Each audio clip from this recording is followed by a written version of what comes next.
We're all on for our second research conversation for today. A slight change of tone, I think. Zoë Waxman is departmental lecturer in modern Jewish history here in the faculty. She trained in Oxford with her DPhil here, and she taught in the history faculty here at Mansfield, and then for quite a while at Royal Holloway in the University of London, where she is fellow in Holocaust Studies, and she's published widely on Holocaust studies, Writing the Holocaust, OUP 2006, and Franco 2015, Women in the Holocaust, A Feminist History, again OUP in 2017. And today she's in conversation with Henrietta Harrison about her current research on sexual violence in the Holocaust. So this appears to be somewhat a gloomy subject and a bit of a change of tone, but I hope that you can make it interesting to us as well. Do you want to start by telling us something about it? So in recent years, historians have become increasingly interested in questions of rape and the Holocaust. As a historian of gender, and as Martin just said, I've written a book on women and the Holocaust, so have I, and I've published on this subject.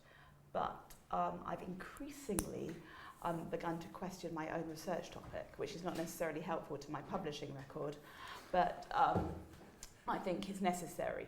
So what I'm about to say next might make it sound like I'm arguing myself out of my research, but really I'm reflecting on what I've published and where I've published, and about what we do with subjects that don't work in the way we expect them to work when we're finding research topics.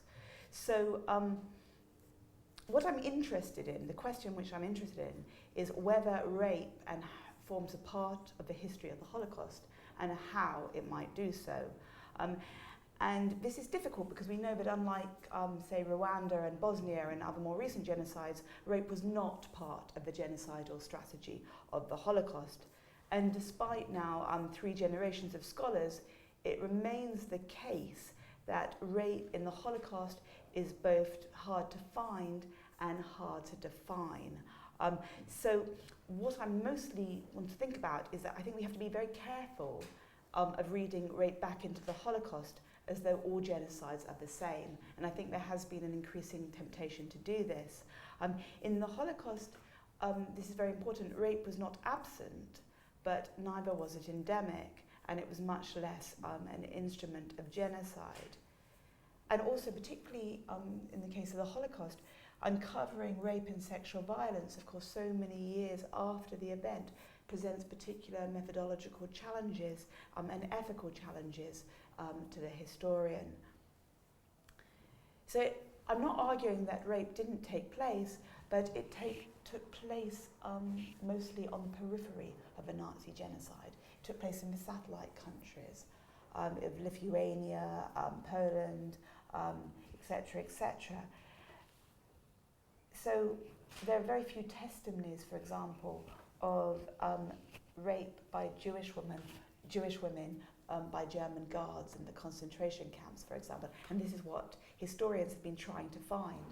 And one of the things I want to think about, or one of the things I've been increasingly having to acknowledge, is that we might argue for all sorts of reasons why there are an absence of sources. We know because of the German prohibition about sexual relation, the German law for protection of German blood and German honour, that any German soldier caught having sex with a Jewish woman was likely to lose, say, his coveted position in a concentration camp and be sent to the front, so Jewish women were likely to be murdered. But I don't think, and many researchers have argued, that this is one of the reasons for the absence of sources.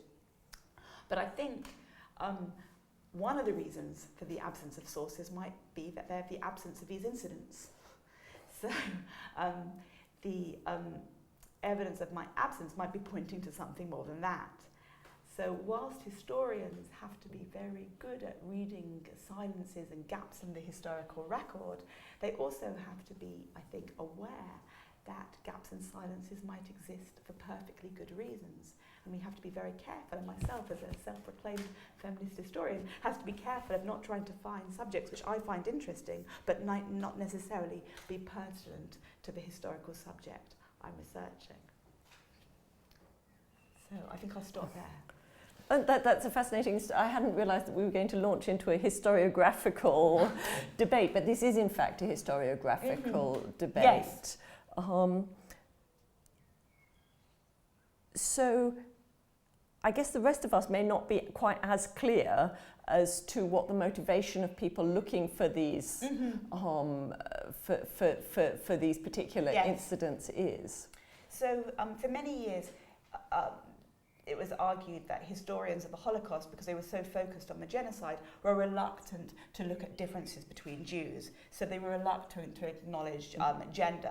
So they said, you know, it didn't matter whether you were rich or poor, male or female, old or young, every Jew was sentenced to the same fate.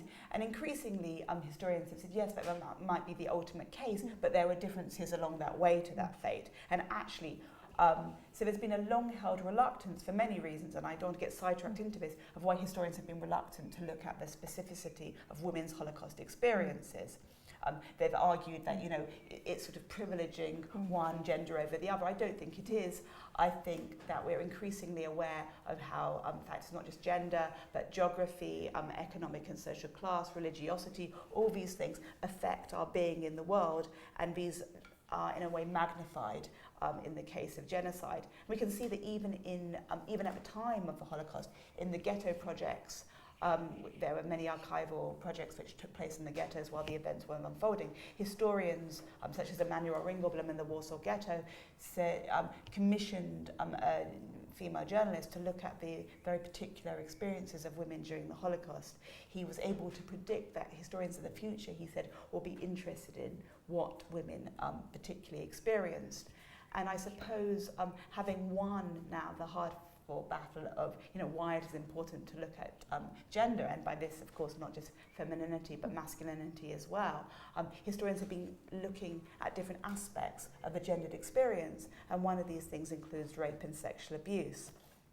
And I think there is as well, you know, as a result of the Me Too movement, there has been a return to many historical subjects to try to uncover rape and sexual abuse as well.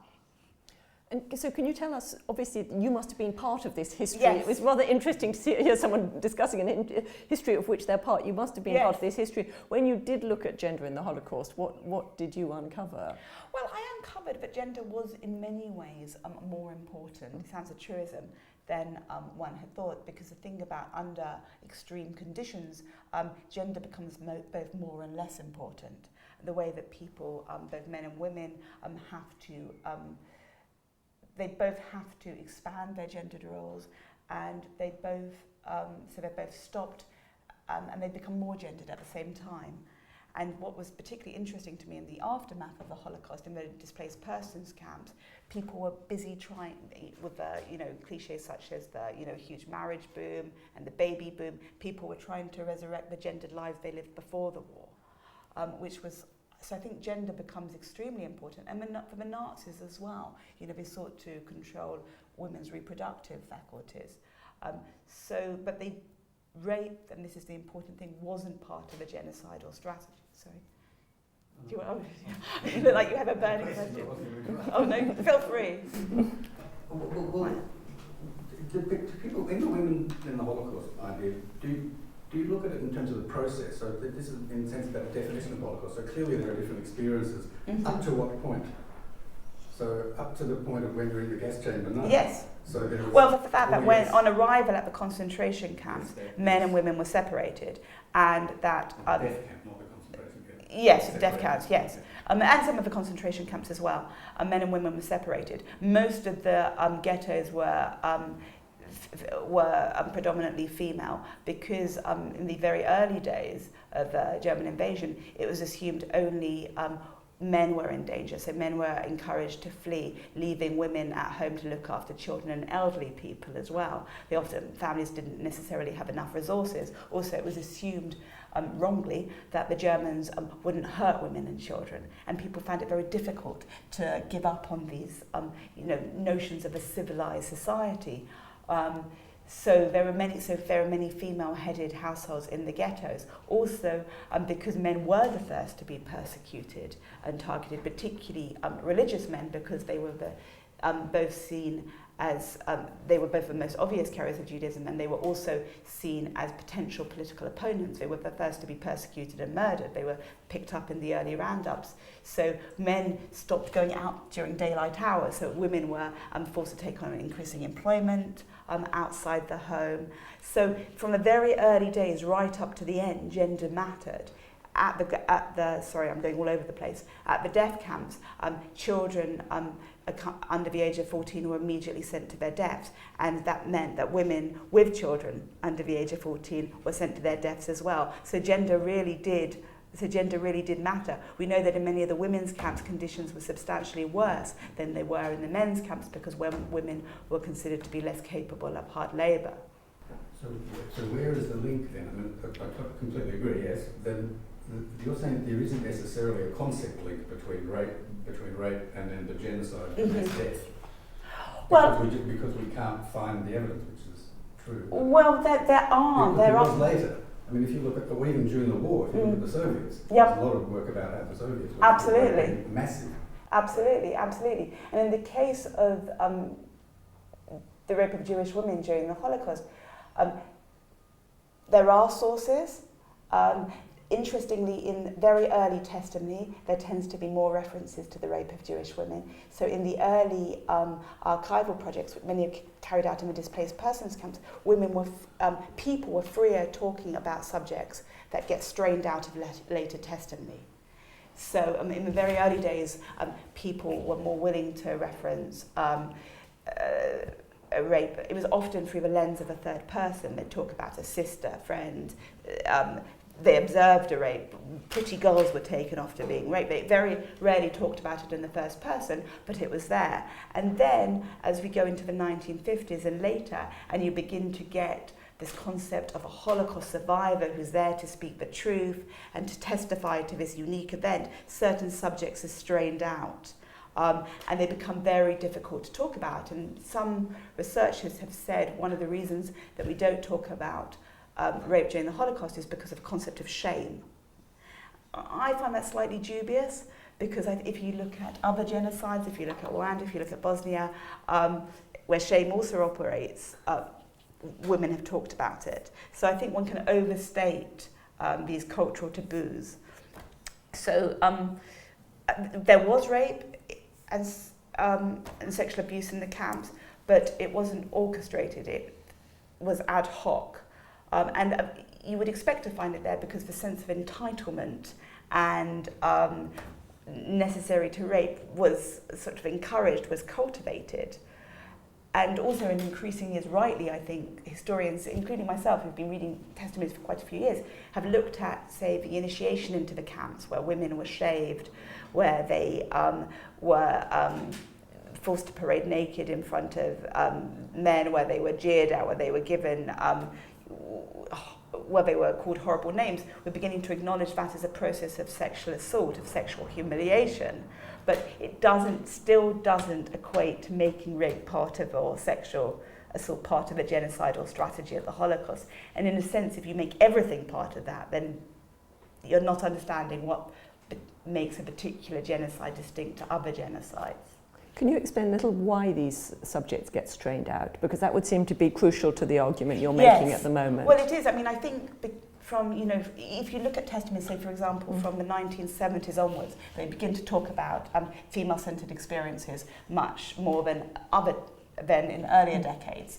So suddenly you get women talking about childbirth in the camps. You get women talking about their experiences of being a mother, because, of course, Holocaust studies and writing a testimony isn't in a vacuum from other things. So it becomes influenced by what publishers are saying, is particularly relevant by what researchers are interested in hearing about. And it's a huge problem with these oral history testimonies. It's a cliche that, you know, most survivors in America have been interviewed about 3 times now. And in the very early days, when there was a rush to interview everyone by the Spielberg Foundation, people going on, the interviewers were, you know, well-meaning, but going on for 2 or 3 day training courses. And they had a very specific idea of what they were going to ask about. And if you shut down, if you shut down questions, then they're never going to come up again. So there has been a problem as well over what people are comfortable to talk about. I've just been recently working with the testimony of a young girl who hid in Poland with her cousin, and she was hidden by a Polish peasant and his sister when she was 13 and 14 years old, and she was hidden in a wooden box under the ground in a stable, and she has a sexual relationship with the Polish peasant hiding her, who is many, many years older than her. And it's quite a brief diary, which was uncovered many years after the war. Her children didn't read Polish, so didn't know what it was in her desk. And it's quite a difficult diary to read because she talks about it in consensual terms. She talks about it as a way to relieve the boredom. I think we discussed this last week, but it's quite clear there are many other layers to the diary than that. And this is the diary that was written at the time without reflection. And then there's, she was interviewed many years later. She's still alive. She lives in Toronto. And she was interviewed many years later. And I've seen the videotape testimony. And the researcher is so uncomfortable asking her about these experiences. And so the conversation goes nowhere, if you like. He takes what she says and that's it. And, you know, he desperately, you know, then he goes back to talking about, you know, rumours of anti-Jewish violence.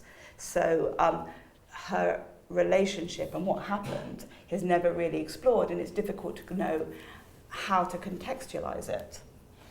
I'm sure we should have some other questions.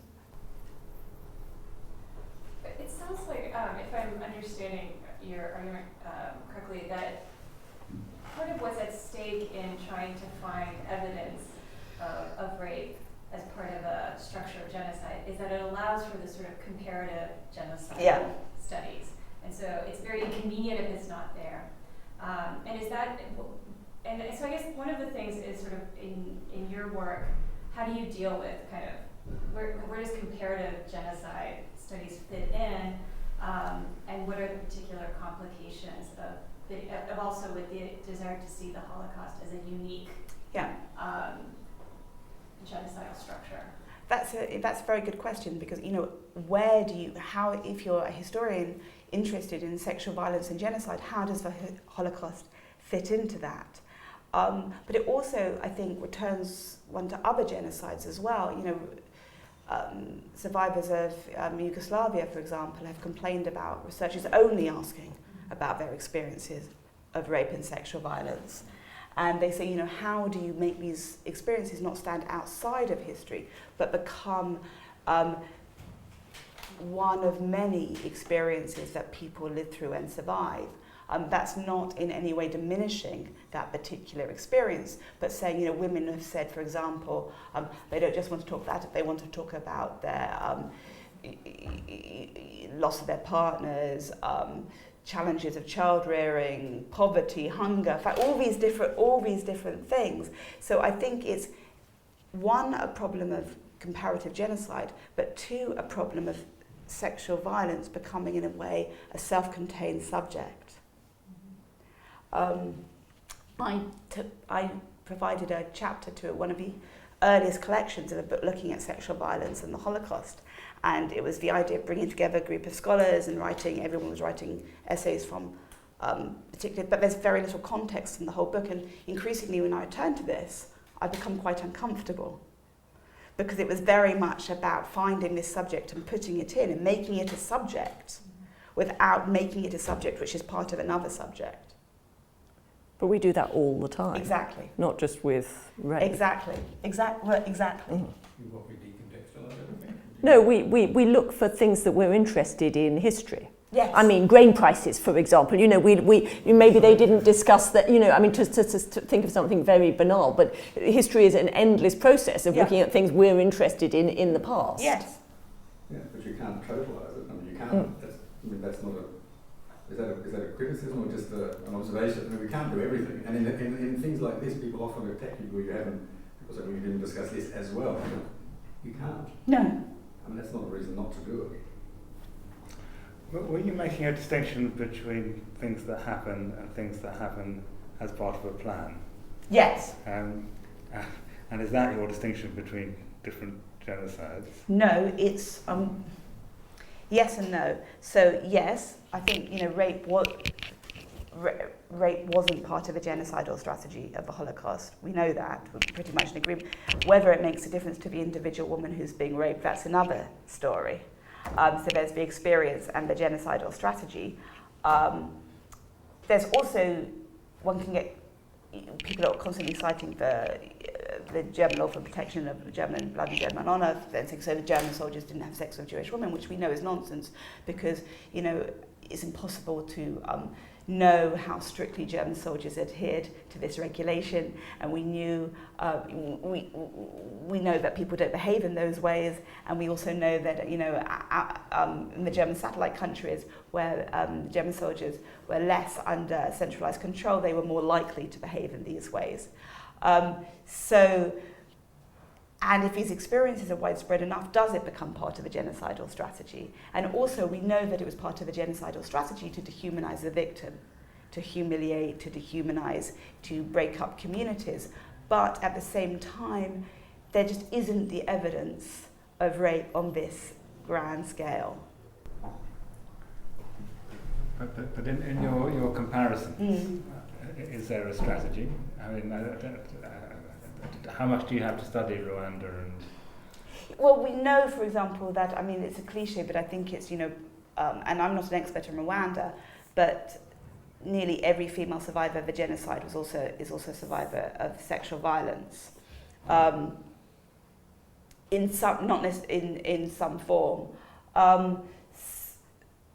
So you're right. When I understand what you're saying, but I think there is a distinction to be made between the Holocaust and other genocides. David? No. No, and like there are ways to compare that don't necessarily have to compare along these lines. Yeah.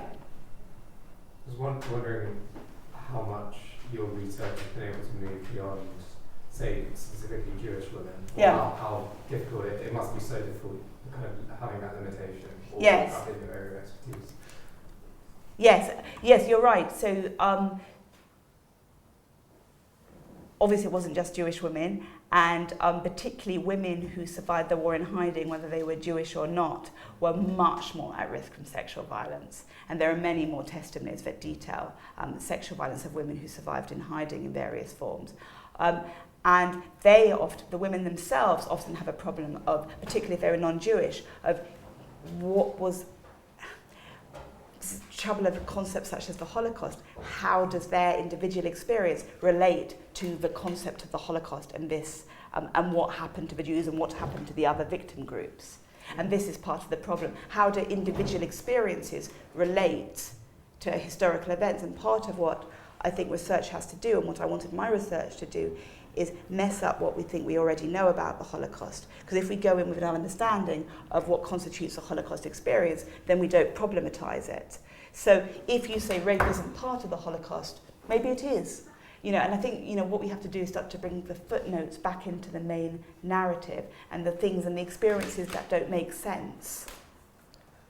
It's a definitional problem here. Yes. When you're dealing with Holocaust, because a lot of those experiences are what we might call World War II. Yes, exactly. You're hiding to nothing because they don't understand what Holocaust is. They just think it's everybody, all the victims in World War II, which is not. Exactly. So are you asking ultimately a question about historiography and the omission, or are you is the purpose of what you're going to write to give us to say something about the way in which history is constructed, or is the purpose to basically to bring us back to the Holocaust and tell us something new about the Holocaust? Both. Even though one would do. I think that sounds like a good way to say.